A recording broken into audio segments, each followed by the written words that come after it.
Hello student, welcome back to my channel Sarvan lecturer. आज की इस वीडियो में हम लोग जो क्लास 10 साइंस है यानी कि विज्ञान के सभी महत्वपूर्ण बहुविकल्पीय प्रश्नों को पूरे बुक के, ठीक है, आपके पूरे बुक में जितने भी ऑब्जेक्टिव क्वेश्चंस हैं सिर्फ एक ही वीडियो में देखने वाले हैं। आज के इस वीडियो को अगर आपने लास्ट तक देख लिया तो आपके सारे ऑब्जेक्टिव क्वेश्चंस आज ही कंप्लीट हो जाएंगे और वे क्वेश्चंस बताएंगे जो बोर्ड एग्जाम में 100% आएंगे ही आएंगे। तो इस वीडियो को देखकर जाओ और पेपर में पूरा धुआं उड़ा दो, कुछ भी छोड़कर नहीं आना है। बोर्ड एग्जाम में टॉपर बनना है तो आज की इस वीडियो को लास्ट तक जरूर देखना। वीडियो को लाइक कर देना, चैनल पर नया हो तो सब्सक्राइब भी कर लेना, ठीक है। तो पहले प्रश्न से हम लोग स्टार्ट करते हैं। रासायनिक अभिक्रिया एवं समीकरण का चैप्टर से है पहला प्रश्न। लिखा हुआ है, नीचे दी गई अभिक्रिया के संबंध में कौन सा कथन असत्य है। जो नीचे दी गई आपका अभिक्रिया है उसके लिए कौन सा कथन असत्य है। सबसे पहले आप अभिक्रिया समझ लो। यहाँ लिखा हुआ है 2PbO जो कि सॉलिड है प्लस कार्बन है, सॉलिड है, ठीक है, एंड गिव्स आउट 2Pb ये भी सॉलिड है एंड CO2 गैस की अवस्था में। तो देखो सीसा अपचयित हो रहा है, कार्बन डाइऑक्साइड गैस उपचयित हो रहा है। अपचयित हो रहा है ना, यहाँ से हमारा जो कार्बन यहाँ से ऑक्सीजन अलग हो रहा है तो अपचयित हो ही रहा है एंड हमारा ये उपचयित हो रहा है क्योंकि यहाँ कार्बन डाइऑक्साइड गैस जुड़ते हैं। तो दोनों सही है लगभग। चलो देखते हैं आगे। कार्बन उपचयित हो रहा है या फिर लेड ऑक्साइड उपचयित हो रहा है। तो यहाँ आपके ऑप्शन कुछ इस टाइप से दिए हुए हैं। पहला ए वाला फर्स्ट एंड सेकंड दोनों, बी है फर्स्ट एंड थर्ड दोनों, सी है फर्स्ट सेकंड थर्ड सभी हैं, या डी ए सभी। तो मैंने बताया ना पहला और दूसरा दोनों है, ठीक है। तो यहाँ आपके ऐसे ऑप्शंस आएंगे तो पहला और दूसरा लगाना बहुत ज़्यादा इंपॉर्टेंट क्वेश्चन है। तो आप लोग ज़रूर तैयार कर लेना। थोड़ा सा अलग टाइप का है लेकिन बहुत ज़्यादा इंपॉर्टेंट है, तो तैयार कर लेना। पहला नंबर क्वेश्चन बहुत ज़्यादा इंपॉर्टेंट है। दूसरा नंबर क्वेश्चन आप लोग देखो कि 2FeCl3 plus 2H2O plus Y gives out हमें दे रखा है। गिव्स आउट में क्या है कि 2FeCl2 plus H2SO4 and plus 2HCl रासायनिक अभिक्रिया में Y है। Y कैसे निकालोगे ये मैं आपको बताता हूँ। देखो Y कैसे निकालोगे, आप इस साइड और इस साइड दोनों में मिला लो। अब जो चीज़ें आपको इस साइड में ज़्यादा दिखें, आपको ज़्यादा दिखेंगे ही क्योंकि इसमें S इधर नहीं है, इधर आप देखो यस है, इधर S नहीं है। यहाँ O जो है वो ज़्यादा है क्योंकि यहाँ 4 है और यहाँ O केवल 2 है। तो SO2 जो है वो हमारा ज़्यादा है तो SO2 हमारा हो जाएगा। बस नॉर्मल सा क्वेश्चन है, बहुत इंपॉर्टेंट है। तो क्वेश्चन नंबर सेकंड समझ में आ गया। हम लोग देखते हैं question number third. Question number third आप लोग समझो कि धावन सोडे का रासायनिक सूत्र है। वेरी इंपॉर्टेंट है acid base and salt chapter से कि दो धावन सोडा होता है, धावन सोडे का जो रासायनिक सूत्र होता है वो क्या होता है। NaHCO3, V है Na2CO3 इंटू 10H2O, C है CaOCl2 NaOH, ठीक है। तो धावन सोडा यानी कि धोने वाला सोडा, उसमें पानी की ज़्यादा मात्रा होती है तो इसलिए हमारा 10H2O हो जाएगा। Na2CO3 10H2O सोडियम कार्बोनेट, ठीक है। समझ में आया ना, बहुत ज़्यादा इंपॉर्टेंट है। सारे क्वेश्चंस आपको समझ कर ही जाना है क्योंकि बोर्ड एग्जाम में हमें टॉपर बनना है, 95% लाना है। तो मेहनत तो करना पड़ेगा, जितना मेहनत करोगे उतना कम है क्योंकि बहुत सारे टॉपर्स लगातार मेहनत कर रहे हैं। निम्नलिखित में से अम्लीय लवण है, इसमें से हमारा अम्लीय लवण कौन सा है। NaCl, NaHSO4 या फिर हमारा Na2SO4 या KCN। तो इसमें जिसमें हमारा हाइड्रोजन आयन है वो हमारा अम्लीय होगा। तो NaHSO4 जो होगा वो हमारा एक अम्लीय लवण है। कैसा लवण है, एक अम्लीय लवण है, ठीक है। तो समझ में आया ना क्वेश्चन नंबर 4। क्वेश्चन नंबर 5 देखो, पेयजल को जीवाणु रहित करने में प्रयोग किया जाता है। जो पीने वाला जल है उसको आपको जीवाणु रहित करना है तो उसमें हम किस चीज़ का प्रयोग करेंगे ये आपको बताना है। तो CaOCl2 या CuCl2, CaCl2 या CaOCO3। तो बच्चों अगर आपको पेयजल को जीवाणु रहित करना है तो हमें कैल्शियम ऑक्सीक्लोराइड का प्रयोग किया जाएगा, CaOCl2, ठीक है। इसका प्रयोग करोगे तो हमारा जो पीने वाला जल है वो जीवाणु रहित हो जाएगा। समझ में आया क्वेश्चन नंबर 5 तक। क्वेश्चन नंबर 6 देखो, धावन सोडे का रासायनिक नाम है। जो धावन सोडा है उसका रासायनिक नाम क्या है। Sodium chloride, sodium carbonate, sodium hydroxide या सोडियम। धावन सोडा जिसका मैंने फार्मूला बताया Na2CO3 इंटू 10H2O। तो H2O का कोई मूल्य नहीं है और हमारा Na2 का हो जाएगा सोडियम और CO3 का कार्बोनेट, तो सोडियम कार्बोनेट हो जाएगा धावन सोडे का रासायनिक नाम। क्वेश्चन नंबर 6 तक आप लोगों को अच्छे से समझ में आ गया होगा। सारे इंपॉर्टेंट क्वेश्चंस हैं ठीक है। अगला क्वेश्चन देखो, क्वेश्चन नंबर 7 देखो, निम्नलिखित में से कौन सी धातु अम्ल में से हाइड्रोजन विस्थापित नहीं कर पाएंगे। मैंने आपको एक पढ़ाया, सक्रियता श्रेणी पढ़ाया होगा या विद्युत रासायनिक श्रेणी पढ़ाया होगा। इसमें क्या है, जो चीज़ें हाइड्रोजन के नीचे होती हैं, जो हाइड्रोजन के नीचे होंगी वो अम्ल में से हाइड्रोजन विस्थापित नहीं कर पाएंगे। अब जो ऊपर होंगी वो अम्ल में से हाइड्रोजन विस्थापित कर लेंगे, जो ऊपर होंगी। तो इसमें जो ये है ना, ये नीचे है, ये नहीं कर पाएंगी। Hg भी नीचे है, Ag भी नीचे है, Pt भी नीचे है। बस हमारा मैग्नीशियम और Zn ये ऊपर है, हाइड्रोजन के ऊपर। तो ये सब अम्ल में से हाइड्रोजन विस्थापित कर लेंगी क्योंकि ये उनसे ज़्यादा ऊपर हैं, अमीर हैं। ठीक है, तो क्वेश्चन नंबर 7 समझ में आ गया। क्वेश्चन नंबर 8 देखो, क्वेश्चन नंबर 8, ठीक है, धातु एवं अधातु से अभी चल रहा है कि जो मैट है, मैट में मुख्यतः होता है, जो मैट होता है, मैट में मुख्यतः क्या होता है। देखो ऑप्शन है यहाँ FeS, Cu2S या Cu2S तथा FeS या फिर CO3। तो जो हमारा मैट में मुख्यतः होता है वो Cu2S एंड FeS, ठीक है, ये हमारा होता है। समझ में आया क्वेश्चन नंबर 8 तक? सारा क्वेश्चन समझ में आ रहा होगा, कोई टेंशन नहीं होगा, बहुत ज़्यादा इंपॉर्टेंट है। क्वेश्चन नंबर 9 है, आधातु है, आधातु इसमें से कौन सा है, KAl, F या Na। तो इसमें से जो हमारा F है, फ्लोरीन, ये हमारा क्या है, एक आधातु है। ठीक है, क्वेश्चन नंबर 9 तक समझ में आ गया। आधातु हमारा F इसमें है, चारों में से हमारा F जो है वो एक आधातु है। क्वेश्चन नंबर 10 समझो कि हमारा ब्यूटेनोन में क्रियात्मक समूह है। जो ब्यूटेनोन है, ब्यूटेनोन में देखो कौन सा समूह है, इसमें कीटोन समूह है। और कीटोन समूह का जो क्रियात्मक समूह होता है वो क्या होता है, CHO तो एल्डिहाइड हो जाता है, OH अल्कोहल हो जाता है, CO जो है वो हमारा हो जाता है कीटोन यानी कि ओन, कीटोन समूह। और OH जो है वो हमारा अलग हो जाता है, शायद एथेनोइक, ओइक वाले होते हैं। ठीक है, समझ में आ गया। अगला क्वेश्चन देखो, एसिटिक अम्ल का IUPAC नेम होगा। एसिटिक अम्ल का IUPAC नाम क्या होता है बच्चों, एसिटिक अम्ल का? तो इसका फार्मूला होता है CH3COOH, ये होता है इसका फार्मूला। यहाँ एक कार्बन दो कार्बन यानी कि एथेनोइक अम्ल हो जाएगा। एसिटिक अम्ल का एसिटिक अम्ल तो होगा नहीं, मेथेनोइक में एक ही कार्बन है, एथेनोइक अम्ल हो जाएगा। क्या हो जाएगा, एथेनोइक अम्ल। ठीक है, हमारा बी वाला ऑप्शन सही है। एसिटिक अम्ल में अम्लीय हाइड्रोजन परमाणु है, एसिटिक अम्ल में अम्लीय हाइड्रोजन परमाणु 1 है या 3 है या 2 है या 4 है, तो इसमें एक ही है। एसिटिक अम्ल में जो अम्लीय हाइड्रोजन परमाणु है वो 1 है। ठीक है, क्वेश्चन नंबर 12 तक समझ में आ गया। क्वेश्चन नंबर 13 अब देखो स्टूडेंट, 13 देखो, स्वपोषी पोषण के लिए आवश्यक है। जो स्वपोषी पोषण है उसके लिए क्या आवश्यक है, इंपॉर्टेंट है। ठीक है, देखो CO2 तथा जल, सूर्य का प्रकाश, क्लोरोफिल या उपयुक्त सभी। देखो अगर आपको स्वपोषी पोषण है, स्वयं भोजन बनाते हैं ना, तो उसके लिए क्या क्या चीज़ें आवश्यक हैं स्टूडेंट, उसके लिए क्लोरोफिल भी आवश्यक है, कार्बन डाइऑक्साइड भी आवश्यक है, जल भी आवश्यक है, सूर्य का प्रकाश भी आवश्यक है। तो सारे आवश्यक हैं, तो उपयुक्त सभी हमारा सही हो जाएगा। उपयुक्त सभी आवश्यक है। ठीक है, समझ में आ गया। अगला क्वेश्चन देखें, अगला क्वेश्चन है यकृत स्रावित करता है, वेरी इंपॉर्टेंट क्वेश्चन है। जो यकृत है, यकृत क्या स्रावित करता है, लार या जठर रस या पित्त रस या फिर अग्नाशयिक रस। तो जो यकृत है वो क्या स्रावित करता है, यकृत जो हमारा है वो बहुत ज़्यादा इंपॉर्टेंट है। क्वेश्चन नंबर 14, पित्त रस स्रावित करता है। क्या स्रावित करता है, पित्त रस। जो यकृत है वो पित्त रस को स्रावित करता है, याद रखना। Question number 14। क्वेश्चन नंबर 15 है कि पादप में जाइलम उत्तरदायी है। जो पेड़ पौधे होते हैं, पादप होते हैं, उसमें जाइलम क्या करता है, जाइलम किसके लिए उत्तरदायी होता है, जल का वहन, भोजन का वहन, अमीनो अम्ल का वहन, ऑक्सीजन का वहन। तो स्टूडेंट जो पादप होते हैं, पेड़ पौधे होते हैं, उसमें जो जाइलम होता है वो जल का वहन करता है। किस चीज़ का वहन करता है, जल का वहन करता है, मतलब जल का वहन करेगा। ठीक है, समझ में आ गया ना सारे क्वेश्चंस। बहुत ज़्यादा इंपॉर्टेंट है क्वेश्चंस जो मैं आप लोगों को बता रहा हूँ। क्वेश्चन नंबर 16 है, मनुष्य में वृक्क एक तंत्र का भाग है जो संबंधित है।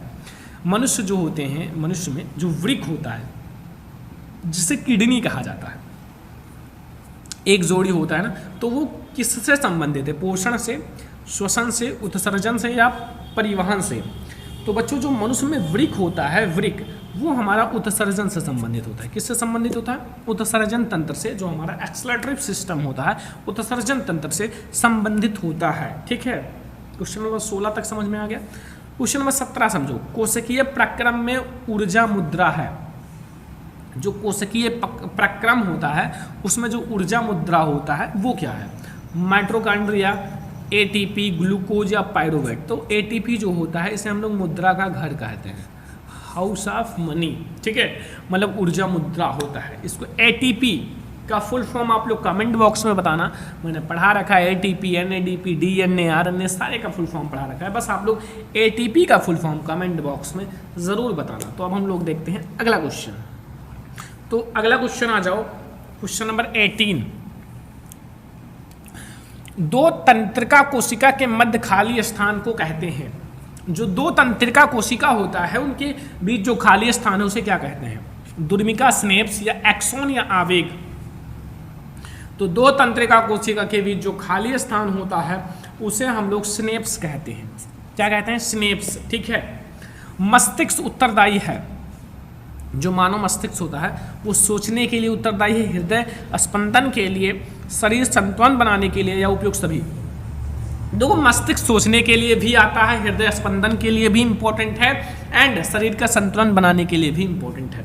तो ये हमारा सभी के लिए इम्पोर्टेंट है भाई, क्योंकि ये इम्पोर्टेंट चीज़ है भाई। मानव मस्तिष्क जो पूरे शरीर को कंट्रोल में रखता है। ठीक है, 20 नंबर क्वेश्चन है कि निम्नलिखित में से कौन सा पादप हार्मोन्स है? निम्नलिखित में से कौन सा है जो पादप हार्मोन्स है? इंसुलिन, एस्ट्रोजन, थायरॉक्सिन या साइटोकाइनिन। तो इन चारों में से कौन सा है जो पादप हार्मोन्स है? तो हमारा साइटोकाइनिन जो है ना एक पादप हार्मोन्स है। साइटोकाइनिन क्या है? एक पादप हार्मोन्स है। क्वेश्चन नंबर 20 तक सारे नोट्स बनाते रहो, पढ़ते रहो। मैं आपसे रिक्वेस्ट ही कर सकता हूँ कि आप लोग पढ़ लो। ठीक है, आप लोगों के वहाँ आ नहीं सकता, बट आपसे जो रिक्वेस्ट कर रहा हूँ वो बाद में याद करोगे अगर नहीं पढ़ोगे तो। ये सारे बहुत ज़्यादा इंपॉर्टेंट क्वेश्चंस हैं। जितना भी मैं आपको बता रहा हूँ ये सारे बहुत ज़्यादा रिसर्च करके बनाए जा रहे हैं, बहुत ज़्यादा इंपॉर्टेंट है। बहुत सारे क्वेश्चंस बैंक, बहुत सारे बुक और बहुत सारे गाइड से लेकर बनाए जा रहे हैं। ऐसा नहीं, बहुत सारे टॉपर्स जो बनते हैं यही सब पढ़ते हैं। ठीक है, बोर्ड एग्जाम में देखना यही सब आएगा पेपर में छप कर, और आप कहोगे सर जो बताया था वही आया। प्राग कोश में होते हैं। प्राग कोश में क्या होता है? वाह्य दल, अंडाशय, अंडप या परागकण। तो बच्चों प्राग कोश में परागकण होता है। क्या होता है? परागकण। ठीक है, प्राग कोश में क्या होता है? परागकण होता है। ठीक है, सारा क्वेश्चन बहुत ज़्यादा इंपॉर्टेंट है। अगला देखो 22। निम्नलिखित में से कौन सा मानव में मादा जनन तंत्र का भाग नहीं है? इसमें जो है चारों में से कौन सा मादा जनन तंत्र का भाग नहीं है? तो इन चारों में से कौन सा है जो मादा जनन तंत्र का भाग नहीं है? अंडाशय, गर्भाशय, शुक्रवाहिका, बीजांड। तो भैया इनमें जो है वो शुक्रवाहिका एक नर जनन तंत्र का भाग है। मादा जनन तंत्र का ये भाग नहीं है। शुक्रवाहिका एक नर जनन तंत्र का भाग है। सभी को पता होगा, आपने अगर नर जनन तंत्र पढ़ा होगा तो आप लोगों को पता होगा। ठीक है, अंडाशय मादा जनन तंत्र का भाग है, गर्भाशय भी है एंड बीजांड भी है। ठीक है, तो अगला क्वेश्चन हम लोग देखते हैं 23। तो स्टूडेंट अब हम लोग अगला नंबर क्वेश्चन देखते हैं, क्वेश्चन नंबर 23। इसमें है कि मुकुलन पाया जाता है। जो मुकुलन होता है वो किस में होता है? प्लेनेरिया में, हाइड्रा में, लेशमीनिया में या फिर इसमें से सभी।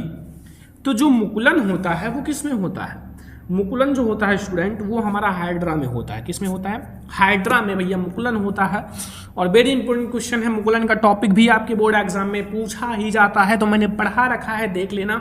ठीक है, 24 नंबर क्वेश्चन देखो। जो मेंडल है, मेंडल ने अपना प्रयोग किस पौधे पर किया था? मेंडल जी ने अपना प्रयोग किस पौधे पर किया था? 3 नियम दिए थे, प्रभाविता का नियम, पृथक्करण का नियम, स्वतंत्र अभिवन का नियम, एक संकर संक्रांत, द्विसंकर संक्रांत, बहुत सारे नियम दिए। किस पौधे पर दिए थे?